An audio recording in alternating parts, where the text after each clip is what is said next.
Welcome back to Matter of Facts. Today's story is a very personal one. And full disclosure, my next guest is Lily O'Connell.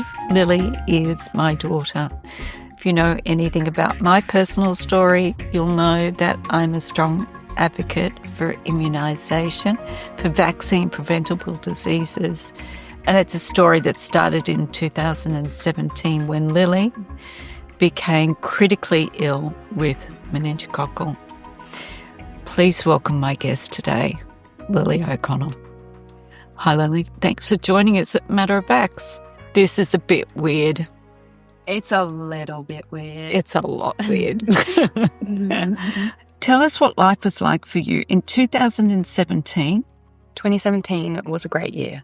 I had actually just started my second degree, if you remember, and I was dating. I was going out to parties with my girlfriends. I was looking good, feeling good. I think I was working at the gym at that time. How old were you? I think I was 22. Yeah. Around that age. So early 20s, prime of my life. And I was really healthy. And you could just see it. I had that early 20s glow about me and nothing could stop me. I kind of had this invincibility complex of like, no one's going to hurt me. I can't get sick. I'm feeling invincible. So it was a great year. I mean, you remember your early 20s. I remember your early 20s. I was looking forward to starting the second degree. I was looking forward to working out what career path I wanted to take. I was looking forward to spending more time with my girlfriends as an adult. I was looking forward to being this accomplished woman that I'd kind of always fantasized about in school. In fact, the reality is, and to answer your question more succinctly, I was looking forward to everything. Take us to December 2017.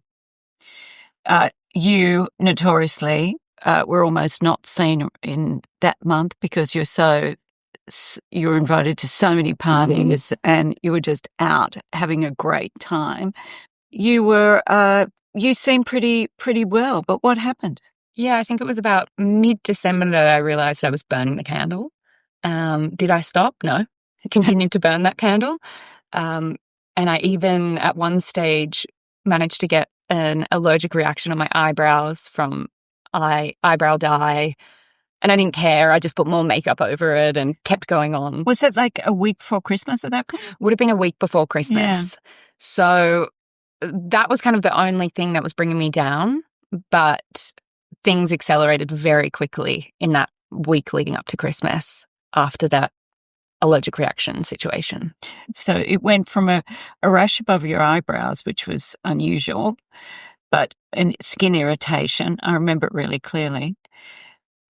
And then a couple of days before Christmas, maybe a day or two, you just started to experience a couple of symptoms. It would have been 3 days before Christmas, and it started as flu-like symptoms, and then that progressively got worse, but I tried to hide it from Grace, my sister, because I didn't want the partying to end. I didn't want to ruin Christmas Day. I didn't want to bring everyone's Christmas down. I love a good Christmas day. We're a very Christmassy family. Yeah, love. And the idea of my flu-like symptoms, bringing that down, was a catastrophe. So I said nothing. I swept it under the rug, but we arrived at Christmas Day and there was no sweeping involved. My whole body ached and hour by hour, it got worse really, really quickly. You started off the day, you got up, we were trying to have breakfast, something about this beautiful breakfast that Grace had made just turned your stomach, which was very unusual. And then you went back to bed, said, I'm just going to have a nap before we go over to Christmas Day with family. We went to Christmas Day. You'd had a couple of Panadol, and there's a fabulous photo in our backyard. We were living in the inner city of Sydney at the time, holding the dog. And 3 o'clock in the afternoon, you looked fabulous.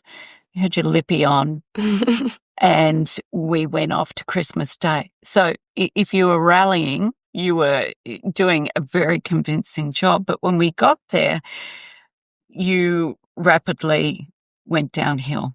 Tell us about that. It was around lunchtime that it went downhill, and it went downhill very fast. I didn't make an appearance at lunch. I think I was upstairs lying down. The smell of turkey cooking in the oven was just churning my stomach. And to this day, won't touch it. Really get that thing away from me. I think it was kind of early evening that, you waved the flag and said, we're going home. This is not working out. I think I started getting chills. And I definitely couldn't hide anything. There was no rallying going on at all. I think my body started to succumb to whatever was happening at the time. So we jumped in the car and raced home. And by that stage, the vomiting started. I started throwing up regularly. I couldn't keep water down. And what we didn't realize is that there were other symptoms happening that I was hiding from everyone else and making assumptions about what they were. So I had an ache in my neck, but I assumed that was from the convulsions of throwing up. So I didn't tell anyone.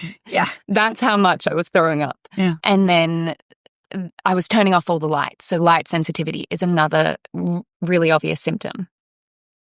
But I was turning off the lights because we're not a bright light family. No. We kind of have dim lights all the time. That's right. And there's nothing out of the ordinary of me doing that. So again, I didn't flag that. But all of these symptoms, when you put them together, it's very clear that it wasn't a flu. It wasn't a virus, that there was something very serious going on. You had been throwing up. We got home. You threw up again, and I gave you a glass of water and said, if you can keep that down, we'll see how we go. But you show me that you can keep the water down. And you'd had, I think, a codeine tablet at some point, and I was worried that that's what you were throwing up, because I remember your grandmother being allergic to codeine, and I couldn't remember whether you'd ever had it in your life. And I came back downstairs, and something had happened to the water glass. Maybe the dog had drunk it. I was convinced that you'd had something to drink and you went to your bedroom, but I was worried, so I rang the doctor, and they asked me to come downstairs and get your permission to speak to them because you were an adult. And when I came in, I turned on the light to ask you the question so that they could hear you give a response. And at that point, that's when everything changed. Something was all over your face. It was a dark, dark rash, and it was all over your face. It had appeared within 30 minutes, maybe less. I pulled back the covers and I said, I said, did you put anything on your face? And you said no. And I said, you sure you haven't got makeup or some sort of cream or something? You said no. I pulled the sheets back because immediately I thought you had been poisoned. And I said, get up and get dressed. And I was not aware whether you were capable of getting up and getting dressed, but you were totally cognizant of everything I was saying. And I yelled at Grace to come downstairs, help you get dressed. We were going to the hospital. And luckily, St. Vincent's in Darlinghurst was 3 minutes drive from our house. We were very, very lucky. And we took you into emergency. And at first, it was a thrashing emergency centre and people everywhere. And triage took one look and asked you to sit down. And Grace was with you and I was parking the car, and then they called you in to take your blood pressure. And as soon as they saw that, everything changed. So what happened next? Do you remember? They immediately put me on a bed. They pushed Grace away, physically pushed her away, not in a rude way, but in a, this could be contagious. You need to step away. And Grace was being very protective of me the entire time. And once I was on the bed, I just remember being surrounded by people, and they cut open my dress. The first thing I thought was like, I just bought this. What are you doing? again, still living in this fantasy world where I didn't think I was that sick.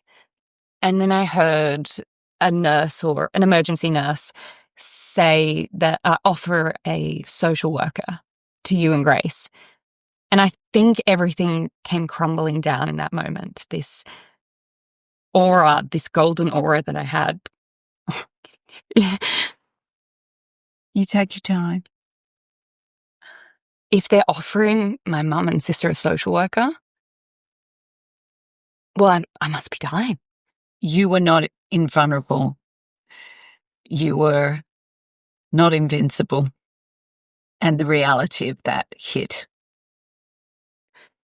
You asked a million questions, so intelligent, so alert. And they'd cut your dress off. They were doing all sorts of things to you, including emergency surgery. They put a line in.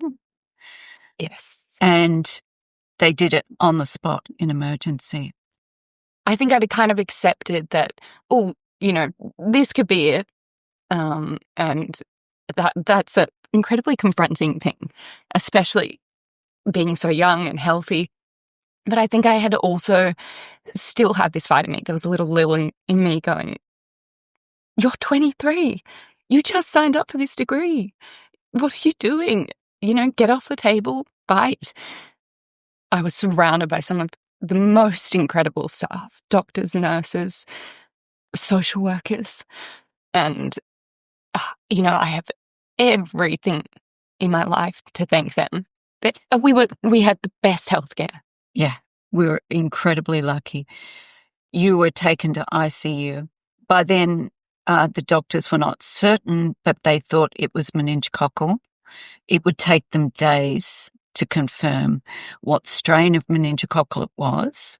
That was purely because of the public holiday. Otherwise we would have learned a day earlier, I think the case was. But they strongly suspected it was meningococcal. They also knew from bloods septicemia, and you were in ICU, and in no time you were in a room lined with machinery, hooked up to everything.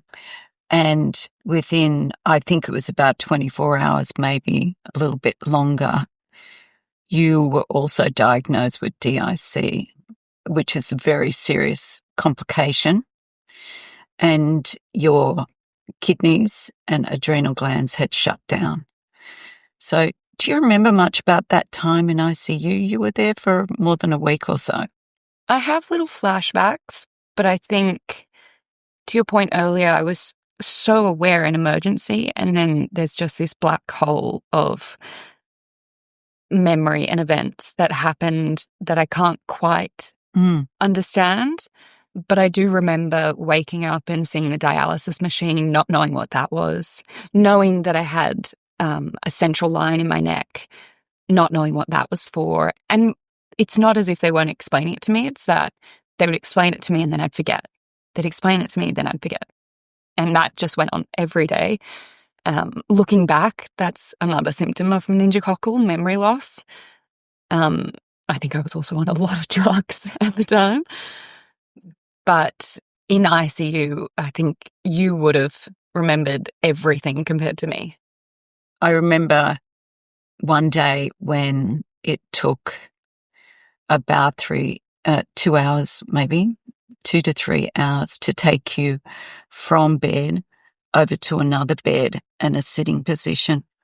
I can't remember now why it took so long, but I just remember recalling what an incredible effort it was on your behalf to get you there, to bathe you, anything. But learning you lost to walk again. Yeah, and getting to walk again. It was day 4 before we learned whether you would survive or not. And 4 of the hardest days. For our whole family, of course. And for everyone who knew you. This was hard on your friends and family, anyone who knew you. And this was a disease, and let's be clear, meningococcal is a rare disease, but our defense against it is the problem. It happens so fast. I have a friend, a colleague that I worked with in South Africa, a 40-year-old man who had symptoms and went to bed one night, lived alone, and he didn't wake up the next morning. He had meningococcal. It's that quick when it takes hold. You have just got to act really, really quickly. And we were just fortunate that we lived so close to a hospital. And you don't always get the rash. And the warning sign for me, of course, was this rash all over your body, or rash on your face rather, and in places where blood pools in your body. So the rash is underneath the skin. It's not like a blister. It doesn't burst the surface. Yeah. It was underneath the skin. So it made it quite different from other things. But you were in ICU, and then you were on the ward, and you were having to go through dialysis 3 days a week. And even as an outpatient, you would go for 5 hours, 3 days a week for dialysis. What happened next? Once we left the wards, so ICU, the wards, and then outpatient, I think everyone assumed that my life would go back to normal. I was struggling to communicate what was happening to my closest friends, because I didn't really know what was happening. So for 9 months, I was on dialysis, 3 days a week, 5 hours at a time. In that process, you're still recovering from the trauma of going from a healthy adult to completely dependent on a hospital. On a machine. On a machine, yeah, on a machine. So my kidneys weren't working, and the dialysis machine was doing the job of the kidneys every second day. But the complications of being on dialysis, it can depend person to person. At the time, and we've kind of never gotten to the bottom of it, but I was, I'd have seizures every second day. I still had memory loss issues. I had focus issues. I was battling with the trauma of what had happened. So I deferred university. I wasn't socializing as much. And I kind of went into a little bit of a hole. And then I was introduced to my now nephrologist, who is absolutely fantastic. And he was the one who stepped in after a few weeks of me on dialysis and just said, she's too young to be on dialysis and dependent on dialysis. Her results aren't improving. Every week we'd wait for my blood test to see if my kidneys would bounce back, and they just didn't. You had 7 specialists. You had a hematologist and a neurologist and an endocrinologist and a nephrologist and an infectious diseases expert. So the list went on, and you were navigating your way through the health system to these meetings when you were living back at home and you're an outpatient. But then your nephrologist suggested that a kidney transplant, and then we went looking for a donor. What happened then? That was a difficult stage. Come to think of it, I think that was probably the hardest stage. They worked yourself and my dad up, because that's the first thing you do. Obviously, one of you are probably going to be a match. But what I didn't realize is that in that transplantation workup stage, it's about 3 months of tests per person, and they're really comprehensive. They're moving organs between humans, but every time they'd work someone up, so they started with my dad, and he ended up having kidney stones, so he couldn't be a match. And then they worked you up, and you ended up having, didn't have the right biology. Yeah, healthy as a horse. I was good to go. And then they said, look, the architecture of yours is a little difficult. And if we lost it putting it in Lille, then there's 2 people without a kidney. So, yeah, it became a question of if your sister Grace would be a possible donor. I think it started with the assumption, once you were announced as not being perfectly compatible, I would have to go on the donor wait list. And that was just so crushing. It was. At the time, it was I think I looked up, and the donor wait list average time was something like 6 years. And, I knew that there were if you were younger and healthier, often it ended up being that you weren't waiting as long. But there was so much ambiguity around it, and that scared me because it meant that I'd stay on dialysis, and that meant that I would have these complications, and it meant that I couldn't pick up a degree again, and that I would be years behind my peers, and I wouldn't have a social life, and I couldn't date, and it sounds so vain, but it just felt so debilitating. And for that reason, I think when we turned to Grace, or Grace turned to us, really, it felt almost like that wasn't an option. Not just because the hospital were kind of against it. Grace is and was of childbearing age. And they don't really like to take from a woman of childbearing age because of the stress it puts on her body. But the reality is we're born with 2 kidneys. And yes, they work in hyperdrive when you're pregnant, but it is possible. It is more than possible to be pregnant with 1 kidney. And Grace pushed and pushed and pushed. She just knew that, if it meant she couldn't have a child, she didn't really care, because having a child versus having her sister back is all that mattered. And, it's the nicest thing anyone's ever done for me and will ever do for me. But I think that reality was really hard to grasp, because I kind of just had this vision that if she donated, her life would be impacted. And she had this long, long life ahead of her, and still does. I couldn't really fathom what it meant for her. There's a lot of research and a lot of information about transplantation from the perspective of the person receiving the transplant, but I didn't really understand the data behind what her future looked like. And Grace kept pushing to be tested, and at every stage she was a perfect match. Every test, perfect match. So healthy as a horse. We had a party when Grace became the obvious transplant donor. We were very, very happy. And as you beautifully just said, also difficult to project what life was going to be like for Grace in future, enough to make you feel uneasy. And we had a party. It was the date of the transplant was the day after Grace's 26th birthday. And there was a bittersweet feeling in the air. And as a mother, I have to say, I was ecstatic that what you had been through was about to improve dramatically, and you were about to get your life back. And also, as a mother of Grace, seeing the sacrifice she was making so bravely, and of course, even cognizant of the fact that transplants are very safe, living with 1 kidney is very safe. Still, it was very hard for me to come to terms with my emotions. I suppose for a month there, I just had to come to terms with the fact that I was not okay, and I just I would not resolve it. I just had to let it go. And I think we had that conversation at the time over and over again. We just have to let it go. And life after that transplant has been completely different, but it has changed.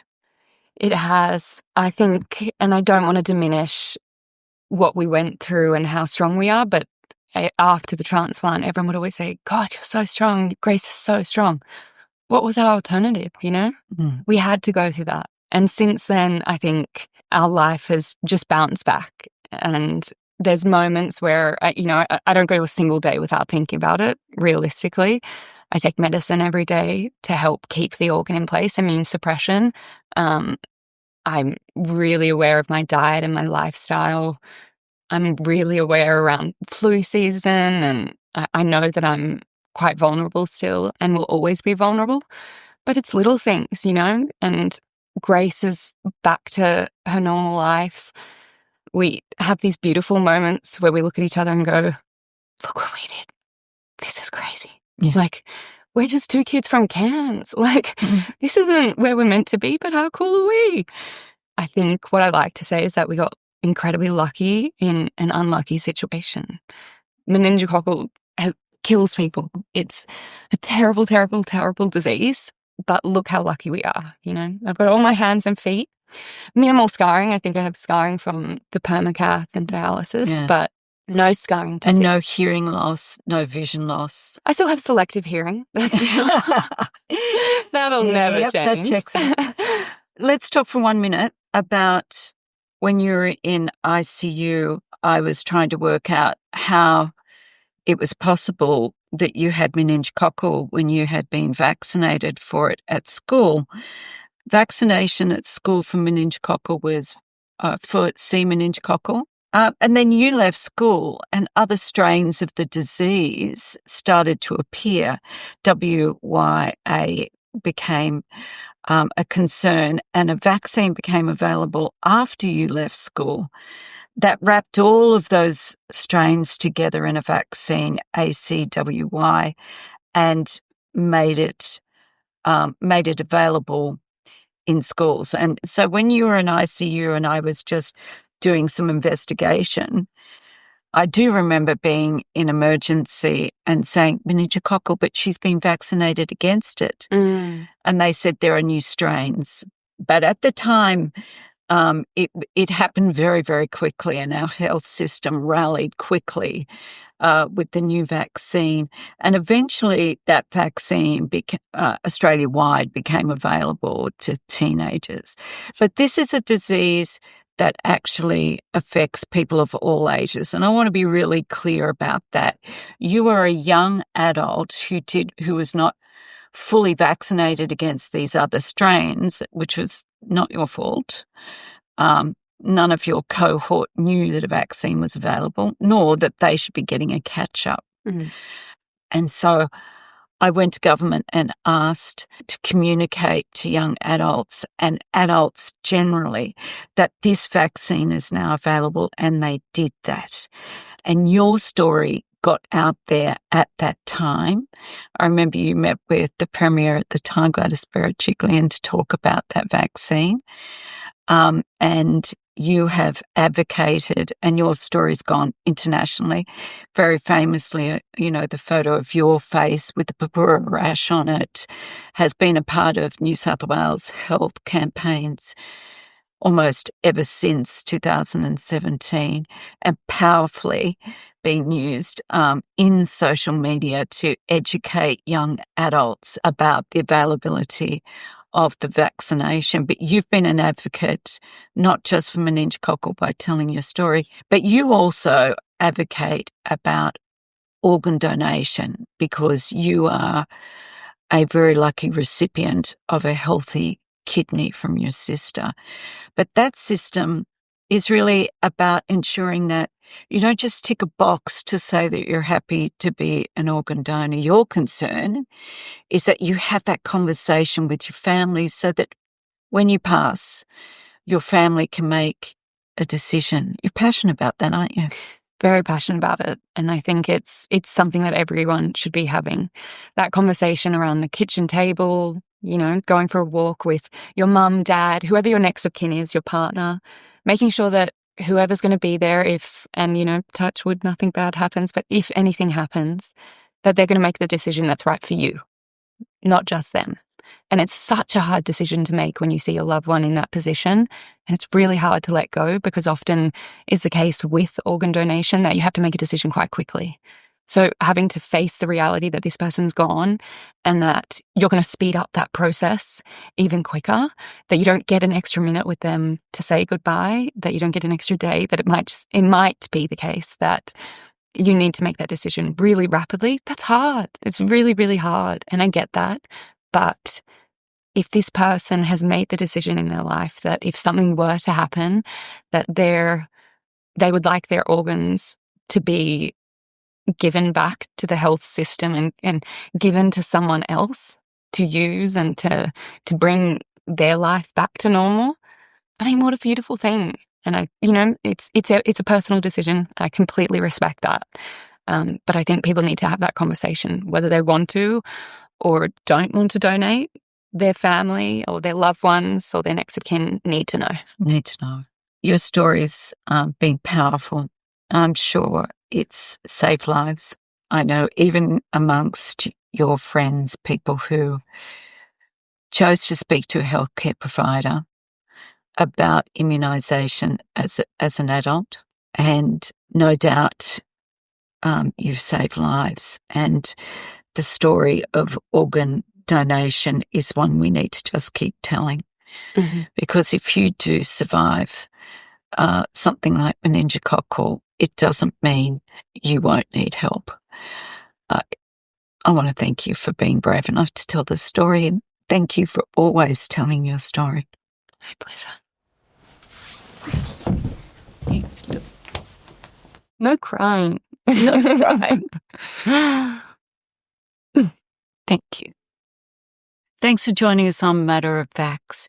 You can get all of the Matter of Vax podcasts on ifa.org.au. Thanks for joining us.